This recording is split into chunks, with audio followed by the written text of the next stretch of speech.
What's going on, everybody? It's your girl Pam with 200 tats. Yo. So, as many of you know, I'm affiliated in a lot of nonprofits, organizations, and I do, for my own mental health and just everyday life. I've been affiliated with merging vets and players here lately at the Adaptive Training Foundation, which we've talked about multiple times. And if you don't know anything about merging vets and players, I'm going to link them below. But the concept of the organization is when you are in the NFL or in the military and you get out, you kind of lose your identity. And the commonality between that is just getting Nate Boyer, Jay Glazier, created this foundation about 7 years ago or so now. We'll double check here in a minute. But they're finding out that there is a commonality between, combat veterans coming home and NFL players leaving the NFL, whether they were forced out or whatnot, and you just lose your identity when the uniform comes off. So with that, I've had the privilege to work out at the Dallas chapter. We get in a nice little workout, and then we have a huddle after, and that's where we're all just able to kind of share our stuff. Good, bad, and different. We celebrate each other. We cry with each other. We motivate each other. And with that brings my next guest, and I'm super stoked. And I thought he was pretty famous when I heard, what his name was, and I was super stoked, but it wasn't the real guy. He's shaking his head here. But I want to introduce you guys to a really cool guy that some guys from MVP are like, you need to get him on. I was just telling him that before we started. Get him on your show. His story is insane. It matters. It's amazing. So with that, I want to introduce you guys to the legendary Tom Cruz. What's up, dude? How you doing? Thank you for having me on. It's a great pleasure. Hey, I'm good. I'm just like, I was telling people, I was kind of pulling people's legs earlier. I'm like, I got a podcast with Tom Cruise. They're like, what? I'm like, yeah, dude. It's going to be dope. Clickbait. Got to use the clickbait. Right? So we may just use the clickbait for this one. I mean, I don't know. But no, Tom, for those that are listening, I met Tom through MVP. He was one of the guys there. He's an Army veteran. And I'm going to tell you, Tom, without sharing what we share in the huddles, when I started hearing you share, I'm like, this dude is in it. Like you've been through some stuff, and I don't even know your story. And I usually do homework on my guests. I didn't want to do homework on you because I want it as authentic as possible. Because, like I said, I'm getting goosey bumps over here. It's insane. I can't freaking wait, and I love it. So thank you for joining us today. Could you tell my listeners and our listeners a little bit about yourself, your background, and all that good stuff? Yeah. So I just retired out of the military. I did 26 and a half years. I retired officially October of 2021. I did 26 years in the Army, not because I wanted to get out, but because the Army said you did 26, you got to go. Find something else. So while I was in the military, when I first joined, I was a mechanic, and I joined got airborne in my contract. So I went to the 82nd, did that. I did a tour in Kosovo in 99 before anybody knows what Kosovo was or before anything. I was there when very, very beginning of spawning of Kosovo. And then I came back and they were like, hey, you're gonna move again. And I was like, man, I just got done deploying. Where am I going to go to now? They're like, hey, you're going to Puerto Rico. I was like, yeah, cool, I'll go. And so I was down there with a special forces team that was down there. And then, as many people may or may not know, in 2003, we gave the training island back to Puerto Rico. And so that actually shut down the base down there. And so I was one of the last Army guys to be stationed down there and close the gates. And so the guys were going, all right, we're going to go back to the mothership. And I was like, where's that? And they're like, back to Bragg. And I was like, I was just there. Can I go somewhere else? And they sent me to Kentucky. Did there, and that's where I actually changed my job. I actually became a counterintelligence agent, and then got trained to be a human intelligence interrogator. And then all my deployments were with 5th Group. I went to Iraq 3 times, did that, and then ended up in DIA. I went to SOCOM, another SOCOM. I ended up deploying over to Jordan in 17. And then my final duty station I was over with NATO in Belgium and retired out of Belgium back here and did the whole COVID thing over in Europe. So that was a blast. Oh my gosh. Oh, so you touched up on it just a little bit. You had 3 deployments? Three to Okay. Iraq, one in the Kosovo, and one to Jordan. Were you in Yep. the invasion? Is that correct or no? So no, I got my first one was '05. I'm trying to remember. They were all back to back to back. So I think it was '05, '06, '06, '07, '07, '08. I think that's how it went. Dude, so, and again, for my listeners, some of the young bucks that weren't even around, Twinkle on their daddy's, whatever, though, that pocket of years were probably some of the most brutal years because it was post Mhm. invasion. I mean, we're already kind of in there, but I remember when I was serving, I remember 2004, 5, 6, 7. I remember that pocket was absolutely insane. It, Oh yeah, I mean that was still, trying to figure out who was the bad guys, and then politically trying to figure out who we could go after because there was guys that we were allowed to go after, and then the next rotation where we couldn't because they became political assets. oh, jeez. To try to get the country back under control. I was over there when, Saddam got hung. I was there when, we blocked off Sadr City. I was over there when the whole Chris Kyle, Mm-hmm. the movie, I was over there during that time. So yeah, I mean, we were there during a lot of the trying to figure it out game and did what we could to maintain what kind of sense of, could get control of everything. So it was fun, but it was interesting times too. It's like the definition of a shit show. Definitely, Pretty definitely. much. It was because it was just a lot of everyone was trying to do everything and no one really knew what was going on. But then we tried to figure it out, but then there were still missions going on, and the enemy still didn't care about us, what we were trying to do politically and what we were trying to do for the rights of the people. The enemy didn't care about that. They still were just coming at us just as they normally would. So, Jeez. So let me ask you this, and we'll kind of dive into this, right? Because I really don't know your story other than the mhm. little that you've shared. So when you go overseas or you go into combat and you do that, what was that like for you personally with your experience, with your guys?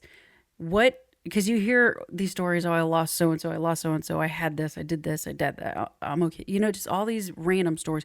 What was your story that you're just ready to share, and you can help us kind of understand what started the rolling downhill, of your mental Well, for state, if you will. me, I don't contribute anything that will go over talking about my story to my deployments. Now, the Army and the VA say something differently, of course, Yeah. but for me, I love deploying. I love being downrange, and why? I was with all of my deployments have been with the special op guys. I wasn't special forces. I was a military intelligence, but I was really good at what I did, so I was attached to Okay. some really special teams, and so I trusted those 14 guys that I was with my life and never feared. Well, feared, but never really feared for myself because I knew I was with the best of the best in the world. And so I love my deployments. I love going down range. I love doing my part of it.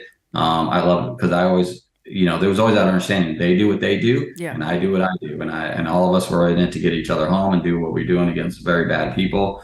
And I loved doing what I was doing. I felt more comfortable downrange. It was a great camaraderie. A lot of the guys that all the way back to my original Army career when I first joined in '95, I still Facebook, like one of the guys that liked my interview that I did on Facebook was one of my buddies from 1995 when we joined. So It's for awesome. me, the military in my mind, and obviously the Walter Reed and VA and the Army disagree on and where as we say it, the downhill of me.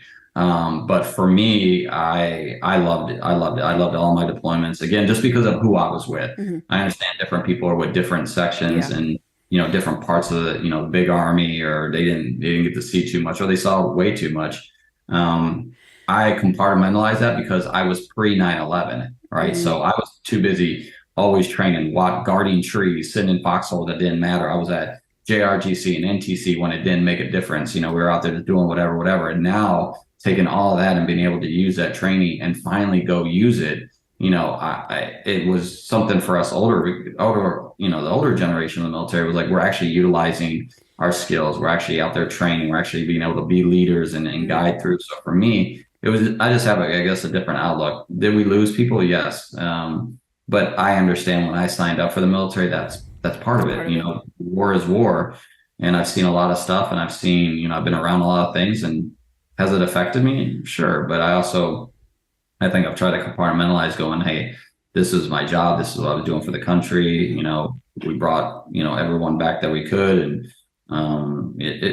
for me, again, I loved it. I loved my military career. I love doing everything with everyone that I served with. So, Well, I guess that's actually good. I'm glad I said that. I'm glad you kind of corrected me on that because I just you think military combat vet deployment, that's where your mind gets jacked up, right?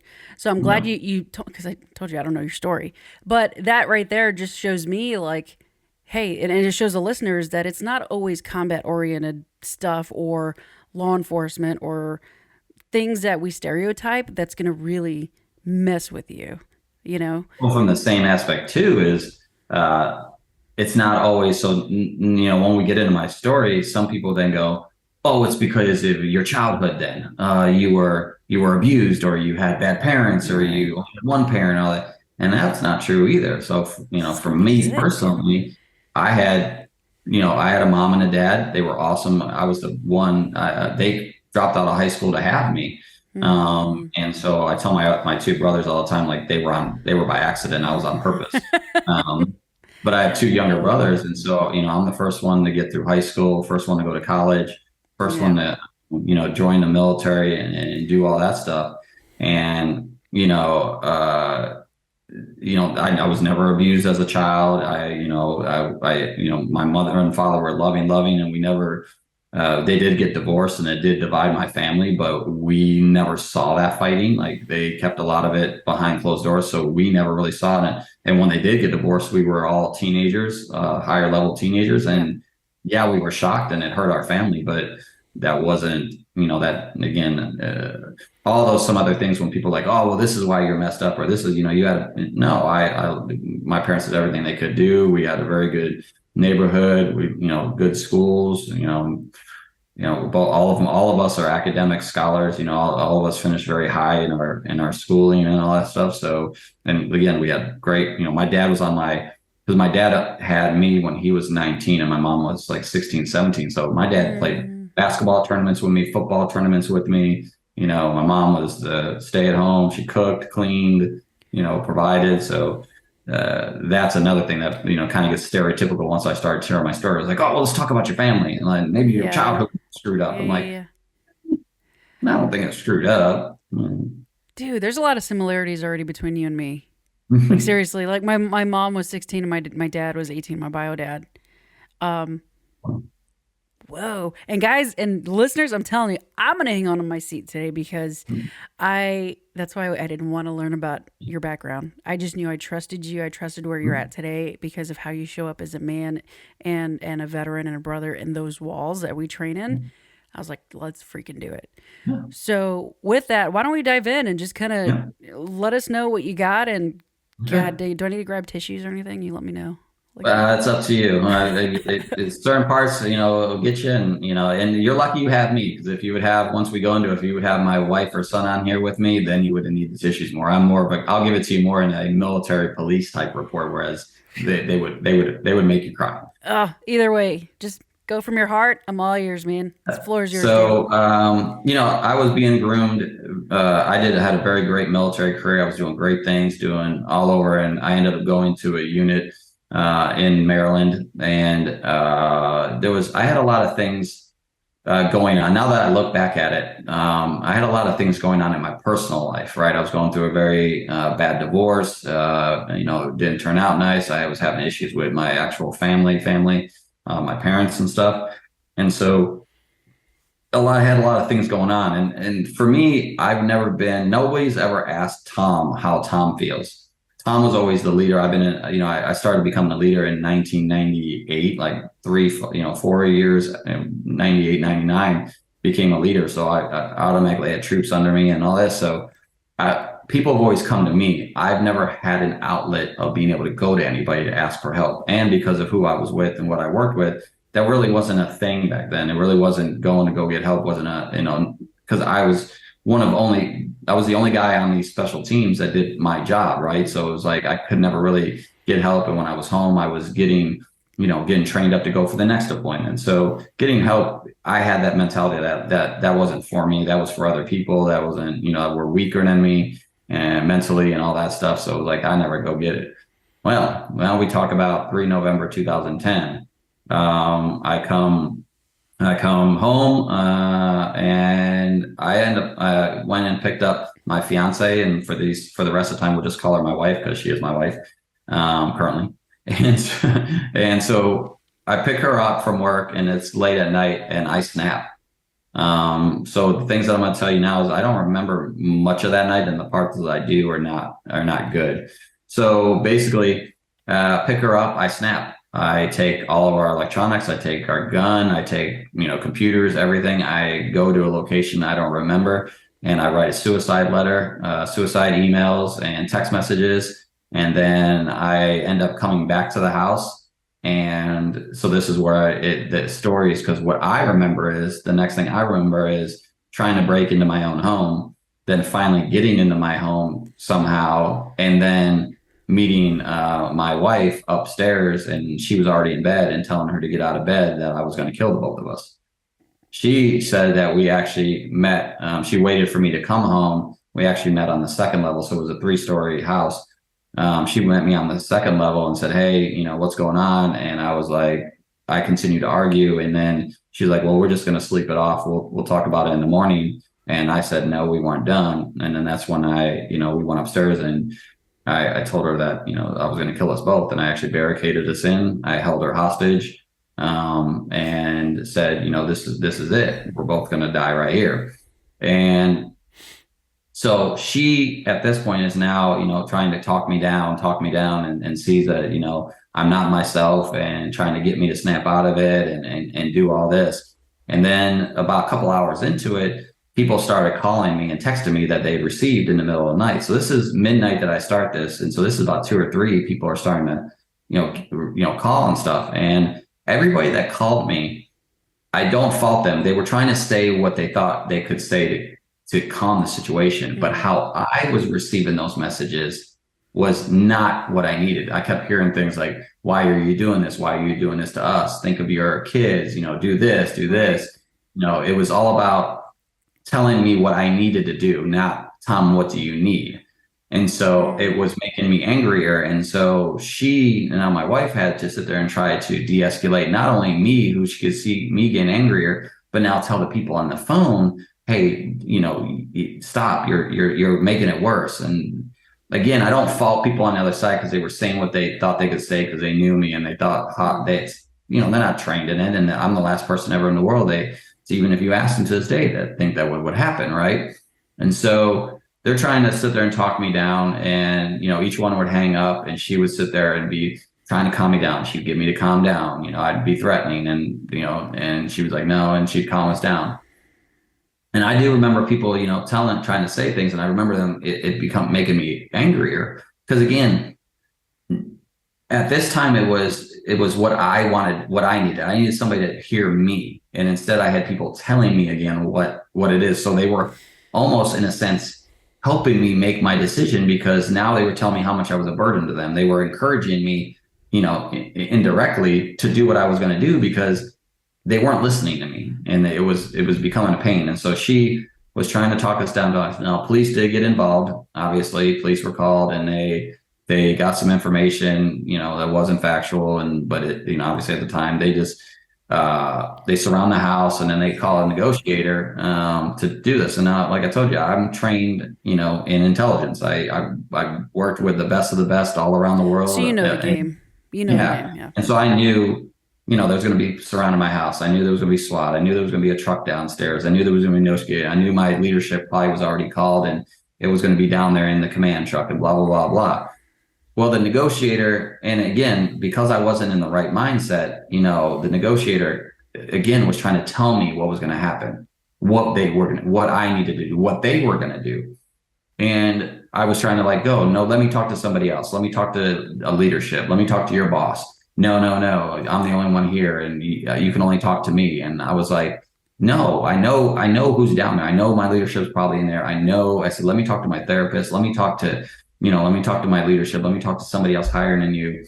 And that person kept telling me, no, no, no, you're only going to talk to me. I'm the only one Mm. here. And so I do remember, and then they tell me, they was like, well, we're stacked on your door and we're going to come in. And I said, I was like, I remember distinctly telling my wife, I said, here's a wet towel. Put it over your face, lay flat on the ground, because if they do come in here, they're going to tear gas the crap out of this house and they're going to come for me.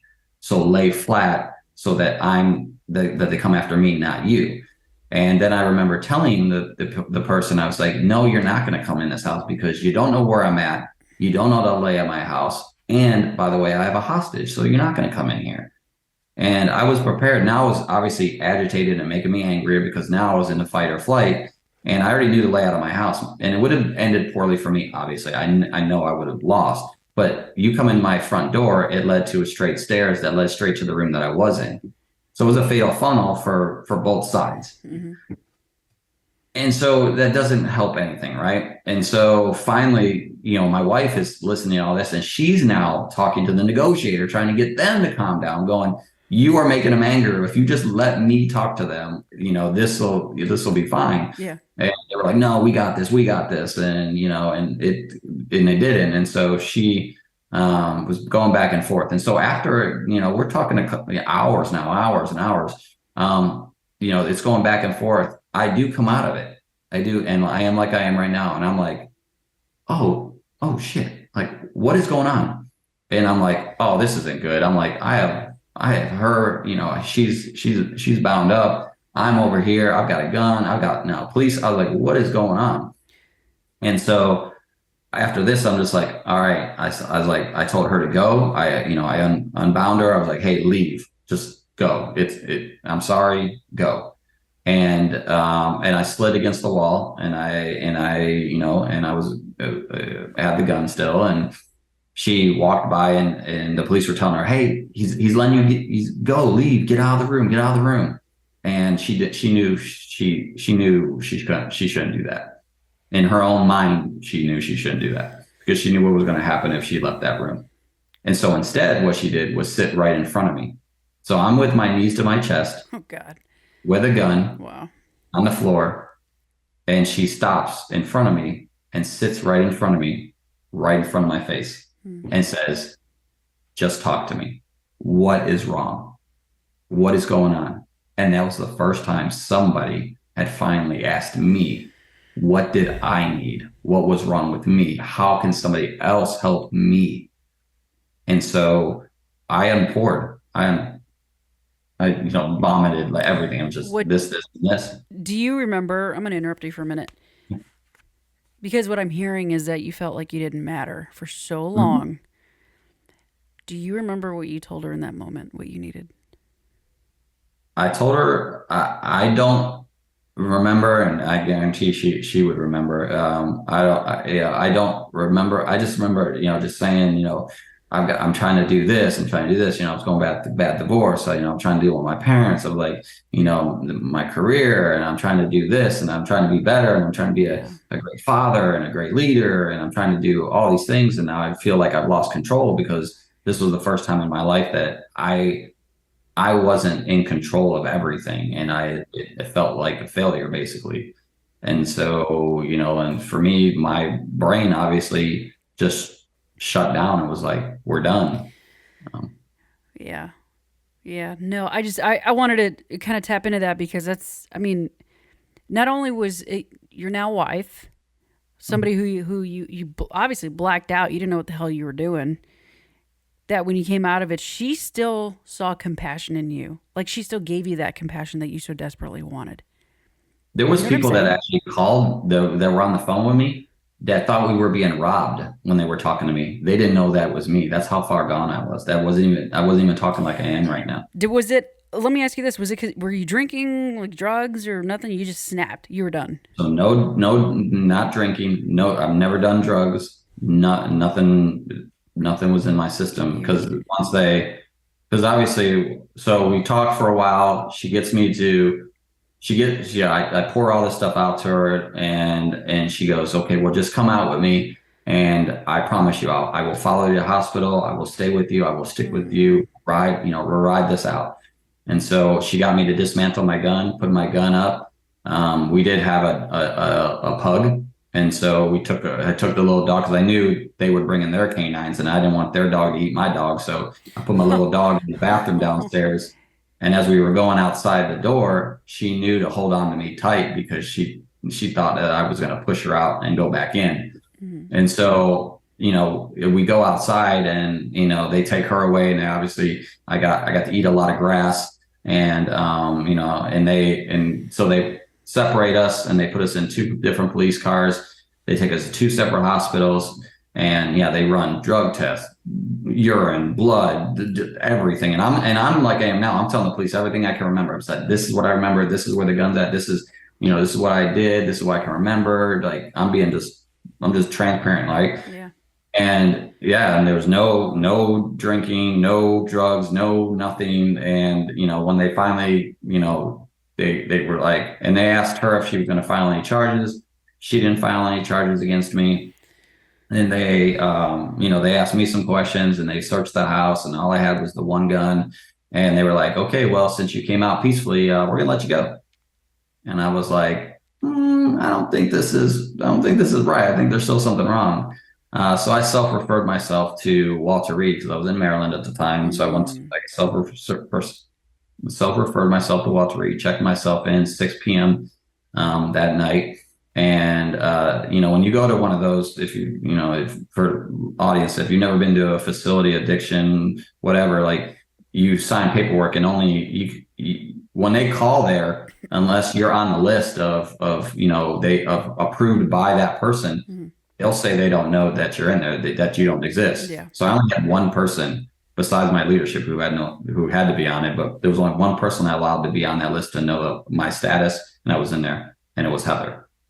And so, because I never thought I was going to see her again, she was my fiance, so there was no obligation to stay with me, nothing. She could have went back to Ohio and said, you know what, well, screw this, like no, no, no. And I thought I would never see her again. And we were living in Upper Maryland at the time, so it's like going from Dallas to Fort Worth. It takes about an hour and a half to 2 hours to go 30 minutes. And so, and after what I had done to her, what ended up happening to the house and all that stuff, I thought I'd never see her again. And the next day, she came every day to the psych ward to see me. And I broke down. I was just, I was the shell of myself. It was something that I never thought she would do, and not that I think she would do. It was something that I didn't think I deserved. And she showed up, and then she would show up every time, and she would. And I don't have them with me on here readily available, but she used to sneak in little Post-it notes with little encouraging messages every day, and that's what really helped me decide that is this who I was going to be? Is just going to be the shell of myself anymore, or was I going to rebuild from here? And she helped me be that rebuilding, that I wasn't just going to lie down and be another stat. I wasn't going to be a mental health patient. I wasn't going to do this. So I fought, I went through the whole psych ward stuff, spent 14, 16 days there, because they couldn't figure out what happened, because I'm like I am now. I was telling them everything. I participated in groups. I did this. So they said, well, you got depression and here's some Zoloft. And I said, I still don't think that's the answer. So I went off to more programs. I ended up all the way over to the Wounded Warrior program. And once you get to that side, you're pretty much out of the military. They kick you out. So I was in a group of 25 of our finest soldiers, warriors from all over the services, all over the place. There were amputees. They were in there for other issues, mental health, all this stuff, right? And they were kind of like, hey, you know what? Once you get done with this, you're retired. We'll give you 100%. Go on your merry way.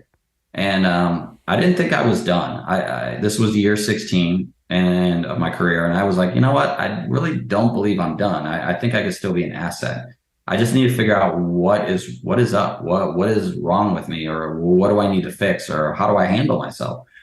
And so I learned a lot about myself in the psych ward and through these other programs. I learned a lot to look deeper into myself. I figure out who I am, what triggers me, how do I react to things. What do I need to do to be productive, to not fall into the depths all the time? And so, and I fought, and so I was one of two that were allowed to stay in the military. The other one was in Air Force, and I was in the Army. And so I broke stigma number one of being able to stay in the military. I've been diagnosed with severe PTSD, sleep apnea, insomnia, depression, anxiety, you name it, I got it, I right? was just gonna ask that. Like, how were you able to do 10 more years after going through all that shit with your command? Like, Yep. how did that work out for you? Because again, that's the stigma, right? Is, Yep. oh, we don't, you're a So the liability. Army said because of everything I had been going through, they were gonna, okay, go ahead, we'll let you stay in. But now I have a top secret clearance I had to deal with. Oh And God. so they saw all the programs that I had been going through and everything that I had to do, and they put me on probation for a year and said, well, you can keep your top secret clearance. So I broke stigma number two of having a mental health disorders and with a clearance. Now, when I got adjudicated, so I was adjudicated two more times because it was every 5 years. Oh my And gosh. yeah, my process took about 3 days. The poor investigator had no clue what to do, but I was able to keep my clearance all the way up until I retired. So it is possible to Oh. do it. And I understand that I'm lucky. I understand. I've been told everything. I was told I should be in jail, shouldn't have a family, shouldn't have a job, should this, and this. I got it. I don't know anybody. I didn't know anybody. Nobody was on my side. I didn't call in a favor. I didn't call a politician, or I didn't, just something that the Army saw in me and let me stay in. And so I did not take that lightly, and I did not take that for granted. Um, now, now the medication portion, I'm not medicated. And that's, here or there, what people think I should or shouldn't be. I use a lot of holistic means Good. to deal with my issues, because a lot of the medications that I was on did have side effects. I do have side effects from still.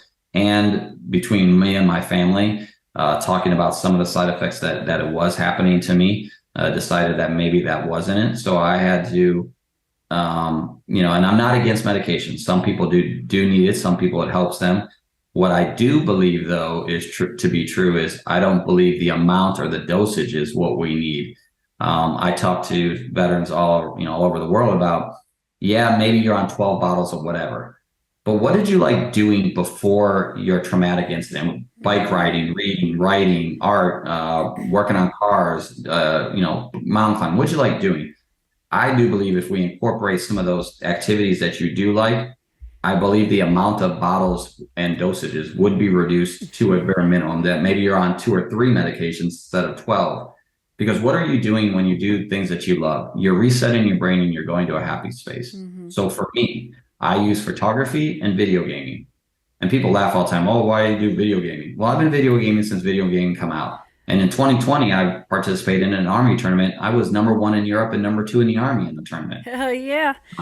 And so, photography, what does photography do? So if I'm in a place that I don't know, like I don't know why I'm angry, or I'm in a dark spot, or I'm in a depression, I can go grab my camera, go to the zoo, go outside, go to this lake out here, and I've got to get the right lighting. I got to get the right angles. I got to get the right pictures. And then I'm going to end up with like 1,000 pictures. And then I got to come back to my computer. I've got to now comb through those. I now got to edit them. I got to get the right picture, and I'm going to come up with some. What did I just do?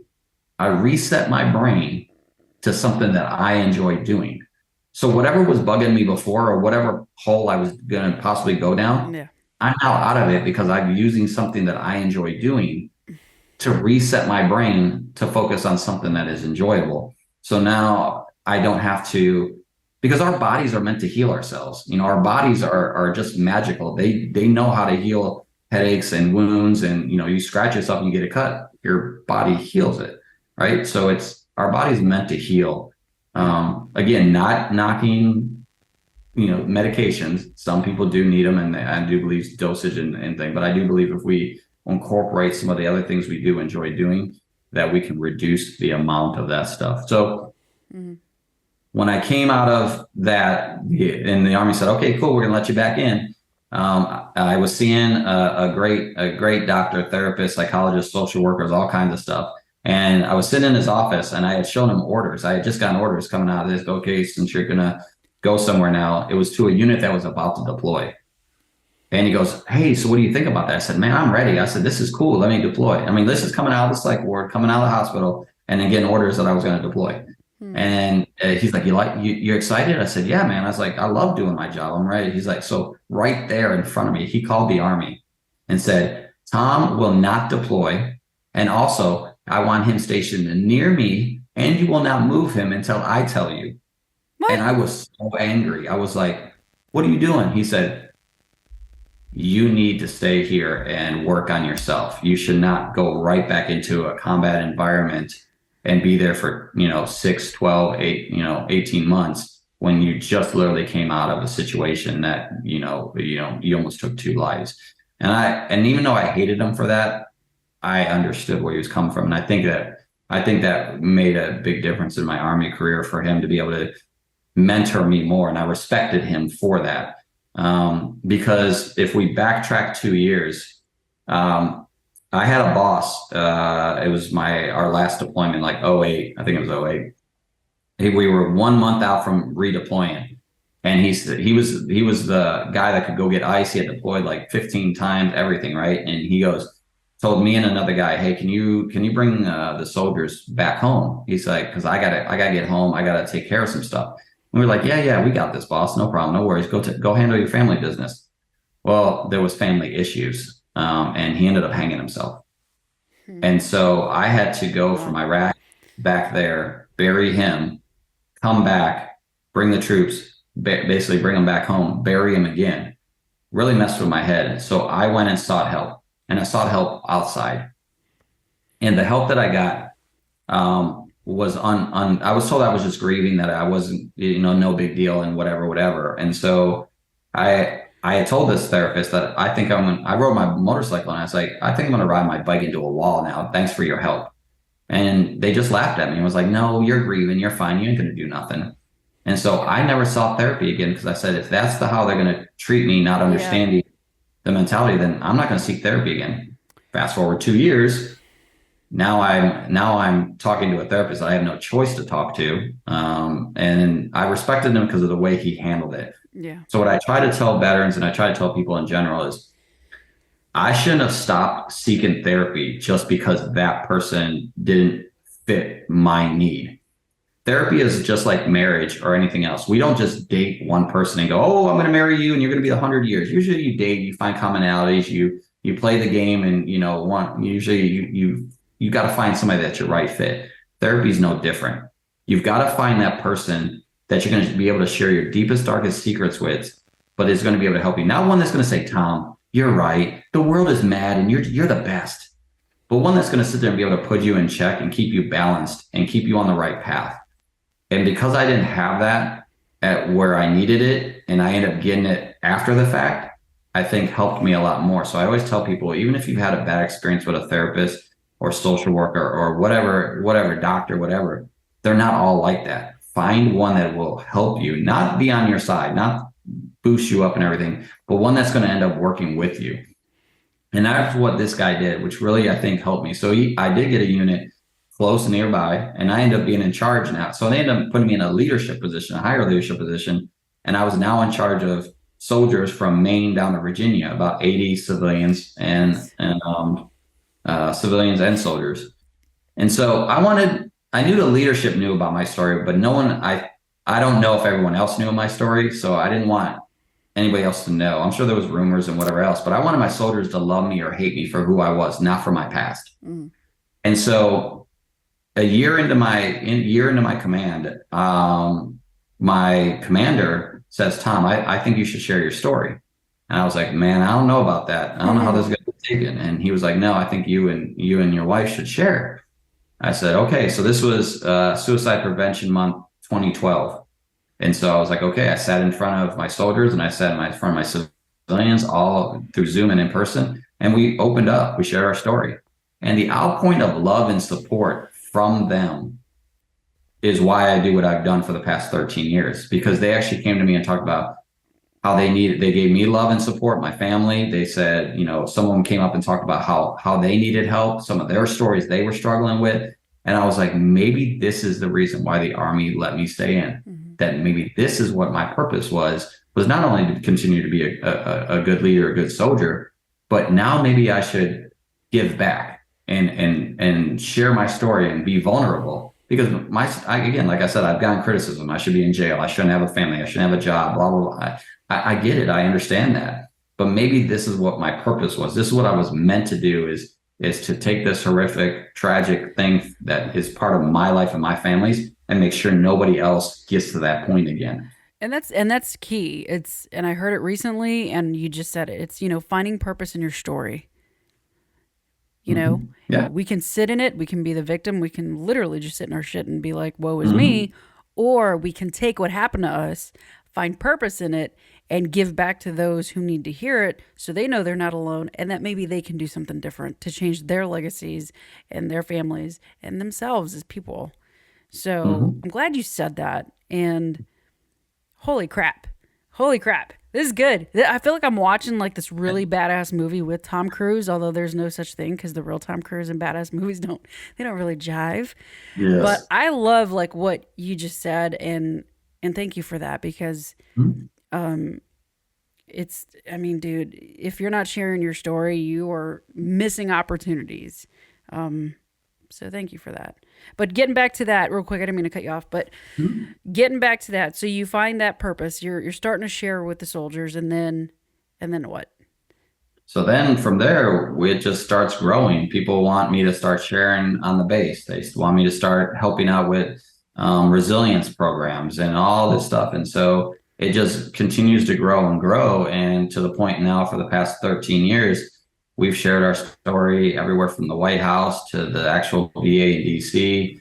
We consult for the White House. I literally consult. I'm on a panel for Congress. So any TBI research that comes through has to get funded, and there's a panel that reaches before Congress, and I sit on that panel as a consumer to talk about what TBI research will work, and then me and my family are on every suicide prevention program internationally and nationally. We've talked at every conference nationally. We're literally going to DC in 2 weeks to talk, being asked to come out there to talk at DC again at an innovation conference, a VA, I think it's like VA something, I don't know, some kind of innovation conference to be able to talk about, connectedness and all that stuff. And then yeah, we're part of Lived Experience. There's a Lived Experience committee that's out of SPRC out of Oklahoma that we're on.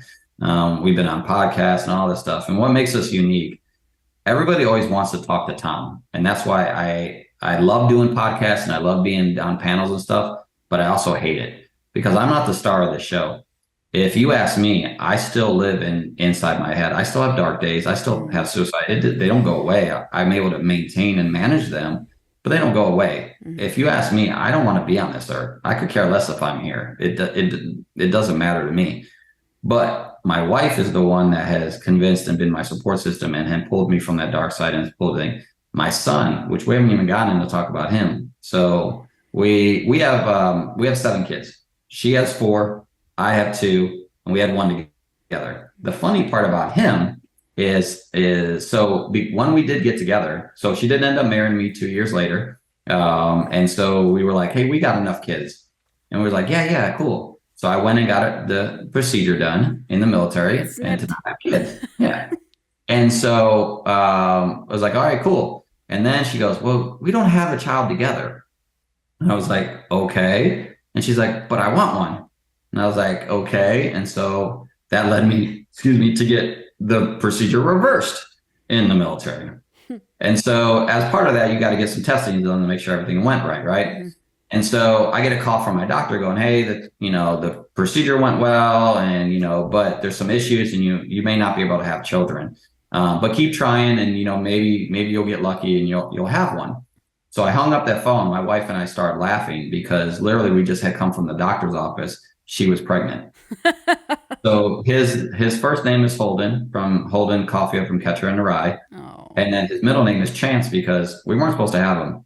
The other funny part about him is my alive day is 3 November 2010. His birth date is 1 November 2012, brought home on 3 November 2012. So for that day for me, doesn't have to be a dark day anymore because I have him. What's also unique about him is we know that children that live in homes that deal with mental health, alcohol, domestic violence, all that stuff, they aren't ever asked to be part of the solution. They usually feel like they're part of the problem. Something's wrong with them. They're usually left in the corner. They end up seeing it happening. So I always use the scenarios. If there was an active shooter in a place that I'm at, I would most likely be trying to go after that person because I'm trained to go towards fire. I've never ran from fire. I've always ran towards fire. Mm-hmm. Well, I didn't want my son, when he sees me staring off, when he sees me upset or whatever, I didn't want him to run from me. So I've trained him in my triggers. He knows he knows when I'm twitching. He knows when I'm staring off. He knows instead of being scared of me and going, I shouldn't go to dad, I shouldn't talk to him. He knows instead he probably should come talk to me. And even though he's only 10 years old, he knows to come to me and talk and say, Daddy, do you want to go play? Daddy, do you want to talk? Daddy, do you want to, what this is doing is making him part of the family. Now he is part of the solution, not the life that I wanted from at 10 years old, but I'd rather him be able to know how to help me than be scared of me and think it's something wrong with him when it's really something wrong with me. Man. And so he now knows that I am vulnerable. And because I can share my feelings and my vulnerability, I'm transparent with him. That now helps him be vulnerable with us, that he knows he has parents that he can come to and talk to, because as you can see, a lot of our kids are having a lot of issues through the news. Mm. He now knows he has parents he can come talk to and be vulnerable with his own feelings. If he's having issues at school, with homework, with a student, with a teacher, whatever, he knows he can come talk to us and be vulnerable and open. What this also has done, 3, is he can kind of use it funny. He can be a spy inside his school and his class, because he can understand and hear things within his own peers that will be off, that he would be able to identify and either help them out or bring them to our attention to go get them help before they end up on the news. So wow. He is, even though he's 10, he has a lot of special qualities. So those 2, my wife and my son, they're the stars of the show. They're the ones that have to deal with me on 24/7. They're the ones that help motivate me to stay on the right path, to stay in this world, to stay fighting the battle every day to make sure that, I give them everything that I got, because I know they're giving me everything they got to keep me around. So I always tell people, and because if you look at big time podcasters and speakers and stuff that do what I do, they always want this guy. Mm-hmm. So we go and do things differently. Whereas anytime I go do big talks like the one we're doing in DC, it's the whole family going, because I'm going to talk and I'm going to tell the story just like I'm telling you, but it's always in a different aspect. But then my wife's going to get up and talk from her side. What did she do that day to keep us alive? How did she feel? How does she deal with me now? Because I'm not fun to deal with. So how's it like dealing with me now? We may have to get her on. My son gets up and talks. We may have to do a follow-up episode or something to get her on. I'd really love to see that side, because I think there's a lot of people out there that have been in her shoes and are still in her shoes. And how does she balance that, right? Dude, that's so freaking cool. I love that you have your support system inside and out. And one thing I did want to tell you and applaud you for is you said everything that I pretty much say about suicide. Like that thought doesn't go away. That shit does not go away. It's a choice every single day to do something different so that you don't ultimately do something about it, take yourself out or what have you. That's important. And I think people often forget, just because you take it off the table doesn't mean it goes away, because it does not go away. Matter of fact, it probably comes. I look like this and I talk like this. It's like, oh, well, he's got all his stuff in check. He's got it all. I'm like, no, I promise you I don't. Well, let me ask you real quick, since we're on this. People like you, people like me, when we are, as Jake says with one of the foundations, we're slaying dragons. We're doing what we can to slay this dragon. And we're putting our energy out into the world. We're trying to, I've got the podcast, you got the public speaking, and we're doing what we can in our own wheelhouses. What is it that you do to take care of Tom at the end of the night to make sure you get what you need? That's a good question. I'm not very good at it. But what I do is, like I said, to do a podcast like this or go to do public speaking, I prep before it mentally, because this is very draining me, because I never know the comments, the audience. I never know what they're going to say. I never know how they're going to take it. I don't know if they're going to condemn me or applaud me or thinking differently and then really I don't care how they think of me, but how they think of my family. Yeah. So like afterwards, it takes me about a day or two of decompression and self-care. So I'll go take a walk outside, maybe not today because it's going to rain, but I'll go take a walk. I'll go drive around. I'll play my video games. I'll do things that, again, what is Tom like doing that is going to keep him out of his own head? Mm.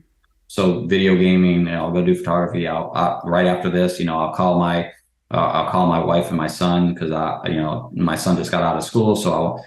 And what he doesn't understand either is me calling him and talk to him actually pulls me out of a lot more situations than they'll never ever know. Yeah. Because me just talking to him and just letting him blab about a video game or his taekwondo or his day at school or him just talking in general changes my level. Whereas if I'm in a mood and I'm like, you know what, just whatever, I'm gonna go drink or do whatever, and I start talking to him, he doesn't understand that he actually balances me out or moves my mood in a total different direction just by telling me what he's doing. And he doesn't even understand that yet, I don't think. And I've never really sat down and told him that. But, by just him telling me about school, by what he's going to do, or how was karate, or, his drama in his own little life, Yeah. it ends up taking mine away and filling me up with more of how can I continue to help him and do that. So again, it's finding things in your life that is self-satisfaction for you, right? That'll continue to move that needle in the direction you need it to move, to not let it go the other way. So me, it's, like I said, playing video games, going out for walks, talking to my wife and son, and just trying to stay above water. So what do you, with all that, right? What is it that you're doing now today? Because I know what it is, but our listeners don't. But can you help educate our listeners as to what all of that has ultimately provided you today and got you into what you're doing now? So when I retired out of Belgium, and I didn't retire out of my terms. It was 26 years, got to go, didn't make promotion. It is what it is. And so I came from Europe, which was under COVID. It was retired under COVID time. So I got back here and I was asked to come down to Texas and work with One Community USA. And they were like, all right. And I was like, what am I going to be doing? They're like, okay, you're going to be going inside the jails and trying to get them to be better. And I was like, well, I'm used to putting people in jail and talking to them. I'm not really used to trying to talk them out of jail. I was like, all right, this is a challenge. Let me see how this goes. So I was asked to come down and help run Pathways to Hope, which stands for Helping Offenders Pursue Excellence. And so what I've done is what we do is we go inside the jails, both here in Fort Worth and Dallas, and we give them a week-long training, 22 lessons over everything from mental health to job discipline, job readiness, parenting, financing, you name it, during that week, 22 lessons. And then what that does is try to get their brains, ready to get on the outside and do stuff legally. And then when they get on the outside, we run a program that's 12 to 18 months, research with TCU here. And it's basically going over now what they learned inside the jail that we taught them, now implementing them actually in the real world, because the real world sucks and we'll slap them in the face again. Yeah. So now it's implementing those things, and we meet once a week. And I kind of mentor them through their struggles, like whether it be job, family, just staying off drugs, staying off alcohol, whatever they do. And I try to do peer-to-peerness where it kind of is like an MVP. Is I put them in a group chat. We have group Zoom meetings, and I try to get them to help each other just as much as I'm helping them navigate through. Mm. Because once I left the Army, I was like everybody that I had given advice to. I had talked to soldiers. I had so many soldiers on my career and said, well, when you get out, what's your plan? Who are you going to do? And where are you going to be? And blah, blah, blah. And then I get out and I'm like, I have no idea. Crap.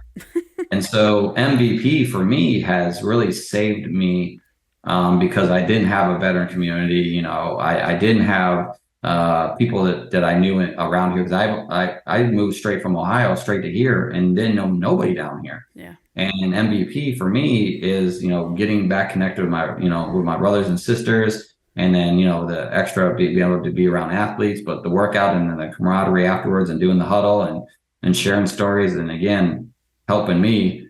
I take all of that now and I use my story and I relate it to the guys in jail because I kind of tell them jail is almost like a deployment, right? Like you're here, you're away from your family, you got no time, nothing but time to think and do this. And so, being able to do this with One Community USA, and now it's using my platform, what I've been able to do in a whole different area by now helping the veterans and the civilians that are in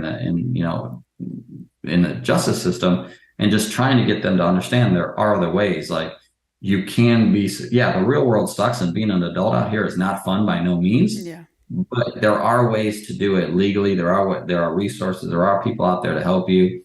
And yeah, so being able to go into the jails and provide those. And on the other hand, what I do is now I work a lot with the police around here too. So so like last July, we were asked to talk to their crisis intervention team trainees, and my family got up there and talked. And my son's been on the platform and on podcasts since the age of 7, and so he got up there right in front of these police officers and said, "This is what I do for my dad. This is what I do for me, and this is."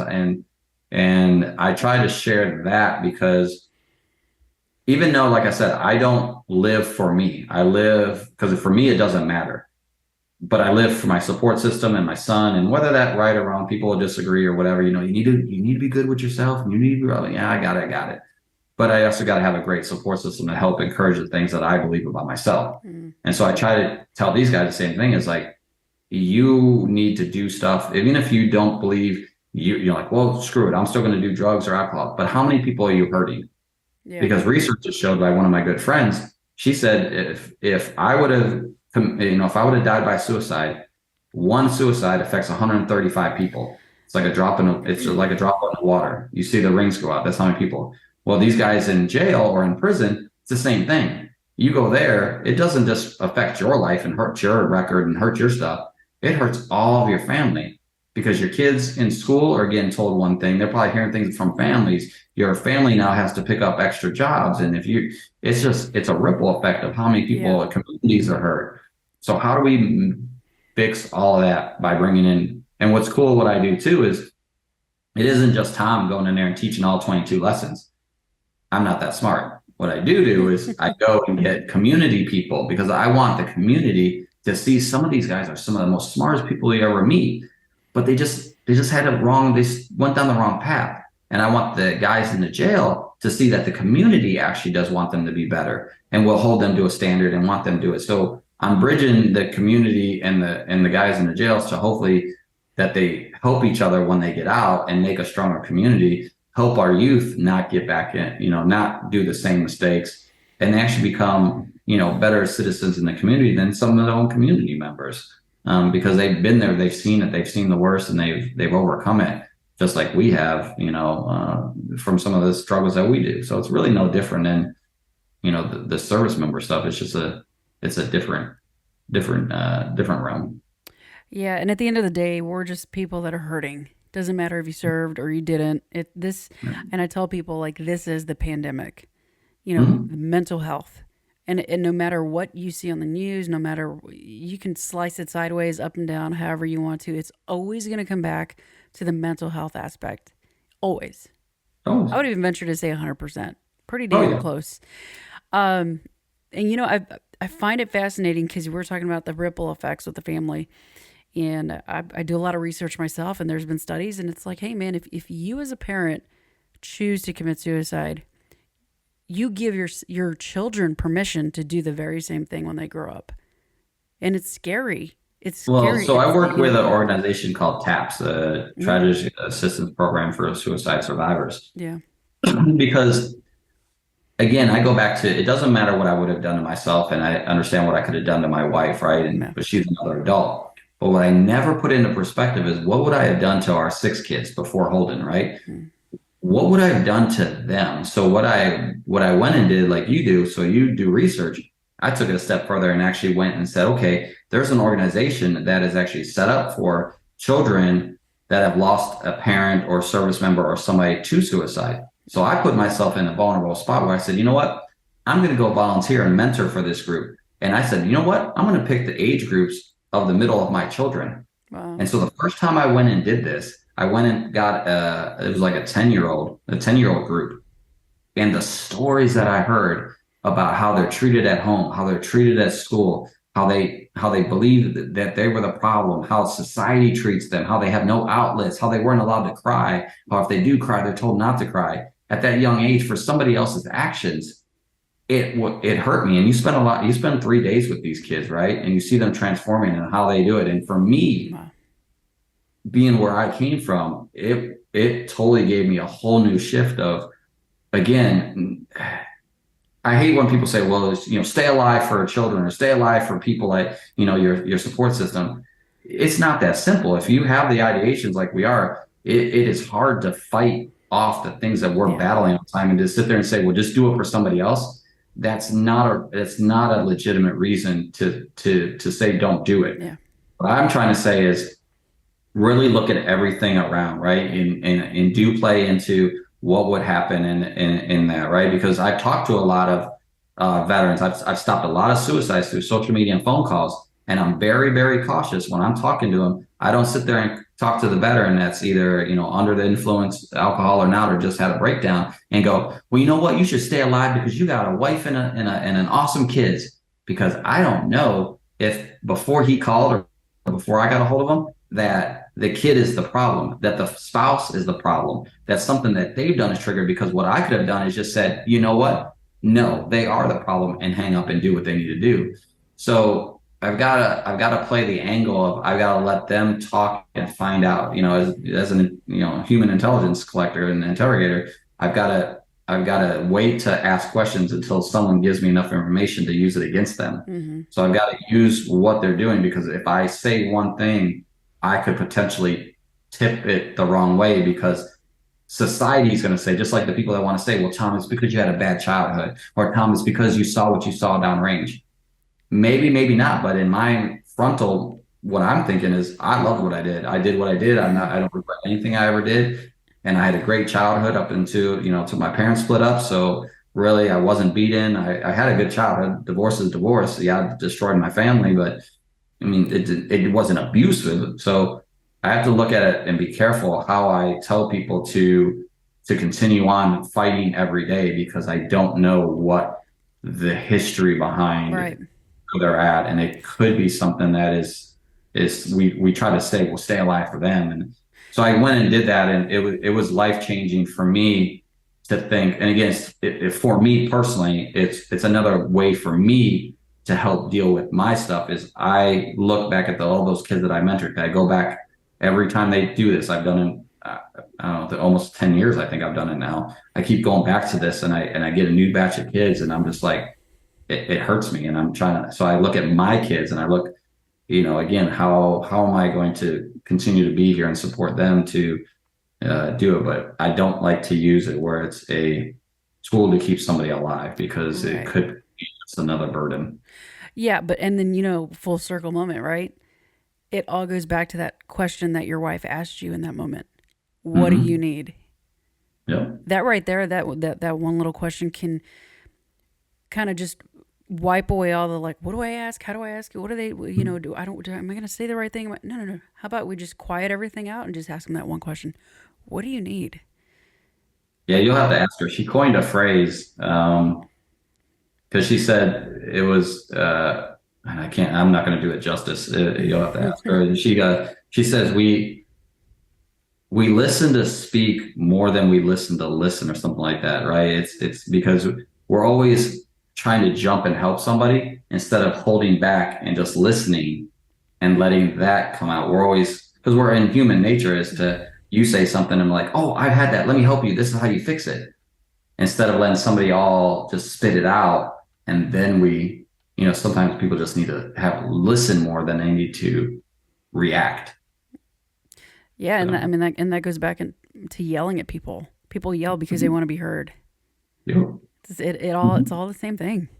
Yeah. That's So wild. Yeah. I yeah, definitely, it's fun. definitely, ask your wife if she'd be willing to come on. I think having her piggyback off of your episode would be pretty freaking cool. Oh yeah. Um, and your boy too. If we want to do that, we'll figure out what that could look like with him on. Maybe you guys. But I am thrilled. I am Mhm. absolutely thrilled. I had you on today for so No, many thank you so much. reasons.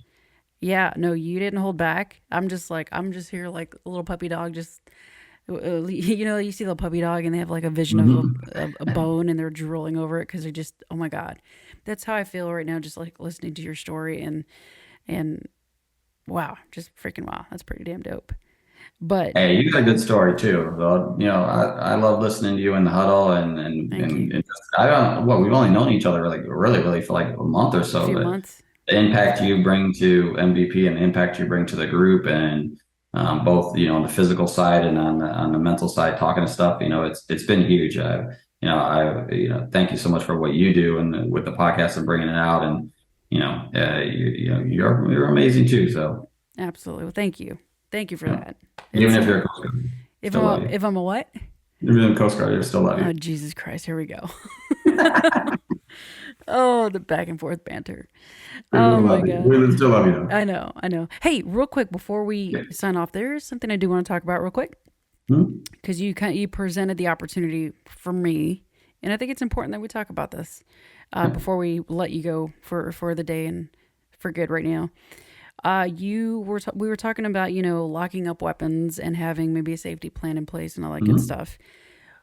Real quick, Yeah. where did that stem from?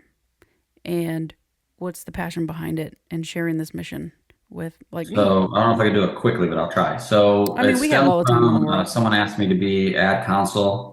So the ad counsel are the guys that make all the ads when you see ads on TV and all that stuff. And they're working with the Brady Foundation, which is all about gun safety and all that stuff across the country. And they wanted to get my philosophy on it. And of course, I'm one to not be shy of telling my philosophy on things. So I think the mental health world screwed it up and the country screwed it up years ago when they said they were going to come after all of our guns and they were going to take them. And if you had mental health, you just weren't going to get. And that obviously was never going to happen. It's impossible to do that, as we can see. And so I think the mental health field screwed that up really bad. And now what they're doing is trying to reel back from that, and they're coming at a different approach, which I do approve of now, personally, because what a lot of us, at least that are veterans, we're comfortable with our weapons. We know how to use them, and we can break them down, sleeping with our eyes closed, whatever.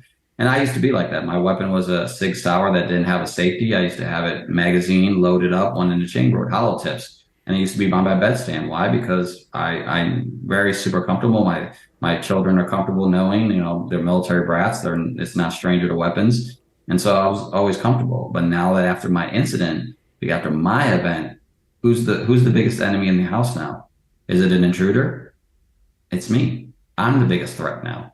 So how do I eliminate the threat, which is me? Mm, So, I now, do believe that the space and distance, time and distance of anything will make a difference. Whether it be drugs, alcohol, weapons, or whatever. So, my weapon now does sit in a locked case that has two locks on it. The magazine is out of the weapon, is empty. The ammunition is not in the case and is in a different area.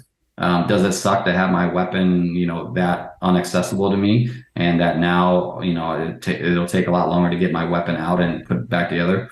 Sure does. But guess again, like I said, who's the biggest threat in the house now? It's not somebody from the outside. It's me. So yeah. so I now believe that, because what that does is that gives time for my wife to react again. That gives my family time to exit the house. That gives me time to think, because, when you do time distance, because I've now got to get up, I've got to get the keys, I've got to go unlock it. Yeah. I've got a lot of things I got to do now to get my weapon back into fully functional, that it gives my body and my own brain time to process what's going on, to possibly get me out of that thought again, right? And it gives like I said, my family, my wife, time to talk me down, or talk me into it, or take the keys to the case and leave and not have an incident happen. So I think going other ways of that, or having a friend. So having a trusted buddy that you've already done a safety plan or a negotiation with, saying, hey, when me or my wife call you and I'm not in my right mind, would you mind coming secure my weapons? Because now it's not the government or me worrying about my gun. Now it's somebody that I trust, my family trusts with my weapon, and we've come to an agreement that they will come get it. Mm-hmm. and they will keep it until a time period that me and my family now sit down with that person again and say that we're at a decent place. So it isn't me giving up to a police station, an armory, or whatever else, or having them just take it completely. It's now with a trusted person that knows my family and that we've talked about how this is going to go. So there's two different options there. Again, it's time and space from being away from, but it's not literally taking my weapon ever away from me for good for or whatever. Mm-hmm. So it still keeps me my confidence, my alpha male, blah blah blah, to still have my weapon. But now it's keeping everyone safe, not only me but my whole circle. So being able to do that, so they're pushing that message, which is what when I did the interview with them, that's exactly what I just told Mm-hmm. them. Is what I told you in a little bit in lengthier of what my stance is on it personally, what I do for my family personally to make sure that my family is safe and I am safe now with the weapons. I love that, and I agree with you 100%. And that's something I've been vocal about on one of my shows. I was going talking to my therapist about that. I didn't trust myself with a gun for a long time. I don't have a gun, but now I'm in the process where I'm like, I'm about to get a new house. I'm gonna get a gun, and we have a safety plan in place because I know, and I don't know if you can vouch for me, but I know if it's not on the table, it's not an option. But I knew for the longest time, had I done it, it would have been with a gun. I Mm-hmm. have all the pills in the world, Yeah. so I know, I know me. Mm-hmm. So I needed to make sure that I had a safety plan. And I'm not saying that I'm going to do it or, that's an option. I'm just saying that if there was a method, I need to make sure there's something in place to give me that space, that time and distance, so Mm-hmm. I can give myself 24 hours or whatever to just calm down, take a shower, wash the day away, go to bed, wake up, and then start making phone calls, you know? I think that's just healthy conversation right there. Like people get scared when they start saying, when you say, well, if I was to think about it, I was going to do it this way, and people get all scared, like, oh my God, she's thinking about doing something. It's No. no, it's people like us that understand what we're going through and putting it all out there and on the table and being actually more honest than the society is being honest about themselves. Mm, That we've already known we've been through different things. I've already snapped. I don't have the option to do right. that again. And because I never was truly diagnosed, I have to put every mechanism I can in place, knowing myself and being able to be open and honest. Whereas people get scared and like, oh my God, oh my God. And I'm like, Mm-hmm. we were just honest. We're talking about because we know each other. We know how our minds work. We're being honest with you right now. So why are you scared? Like we're telling you we're in a good spot. This is what happens. We got things in place. Whereas the Yeah. rest of society, they Mm-hmm. haven't even reached their breaking point yet. They don't know what that looks like. We do. Mm-hmm. Yeah. And I even told my mom that because my mom and I were super tight. And she's seen me at my in my darkest. She's heard me on the phone crying like I just want to die. I don't want to be around. She's been there. Mhm. So, and she knows, but you know what? No one's afraid of me when I have a gun in my hand and we're shooting at the Mhm. range. I'm not Oh afraid. yeah. I'm not afraid of me. It's therapy. Hmm. It's aromatherapy is a real thing. I mean, my wife goes to the range with me all the time now. My kids still go to the range with me. They don't ever look at me and go, they're not watching me like a Yeah. hawk's. Oh my God. And Yeah. they're like, okay, cool. We're at the range. Let's do what we Let's go got to have do. fun. Yeah, let's have fun. So it's, So, no one, and the thing is like, I challenge people too. So luckily for me, I have my one, right? I have the one that saved my life. Not everybody has that advantage to be their spouse or whatever, but I do challenge everybody, whether veteran or non-veteran, to have that one person in your Rolodex that you can call at 2 p.m., at 3 a.m., at 10 at night, at 7 in the morning. yeah. One isn't going to go, Tom, Rod, you're right. The world sucks and everything, but that you've already got that relationship with that knows you, that can be there, that knows that if you're having an issue, isn't going to not answer your phone call, not answer your text, or wait a week and say, oh, well, whatever. But somebody that you've communicated openly and honestly with go and saying, hey, if I do call you at 10 p.m. or 2 a.m., you do need to take it because I'm obviously having an issue of some sort. So, having at least one person within your circle that you're comfortable with Mm, so that you're not battling this alone like I did. That was my problem. I was battling alone, think I could do it all myself, and I can't. And I realized 3 November 2010, I cannot solve everything myself. I do need to reach out. I do need to ask people. I do need to be vulnerable. And so, do I like that? Sure don't. But do I know I need that? Yep, I do. And that's why I use MVP. That's why I use my circle. That's why I use my family, because it doesn't make me weak. It makes me actually them understand me more, and me understanding that I have people that support me. I love that. I love that. Mhm. Vulnerability is not a bad word, guys. It's pretty Nope. damn strong. But I say that was a pretty damn good note to end on. What do you say? I like it. I You did like great. it. Hey, well, hey, real quick before I sign off, where can people find you if they wanted to reach out to you or learn more about what you're doing? They can find me on, so I mean, I'm on all social medias. I'm on Facebook, Twitter at TCruz76. Instagrams. My gaming stuff is ArchGolem1, so that's probably easier too. That's on all platforms.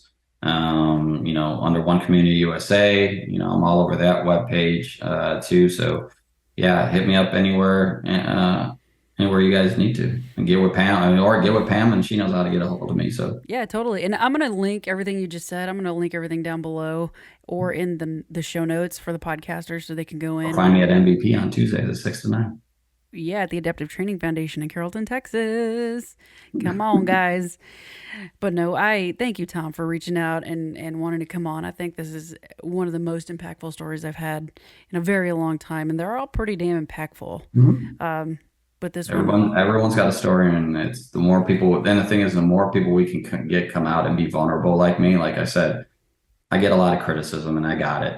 But they need people like us to be vulnerable and come out and talk about it to be able to stop. I only do what I do because I know I stop other people from being dark. Even the criticism I get and told about how I should be, I know we're making a difference by stopping somebody else's family suffering, them suffering mhm. by doing what we do. So we just need to continue to help others be more vocal and be comfortable with it and not get criticized for Yeah, I mean, at the end of the day, you don't go home to those assholes.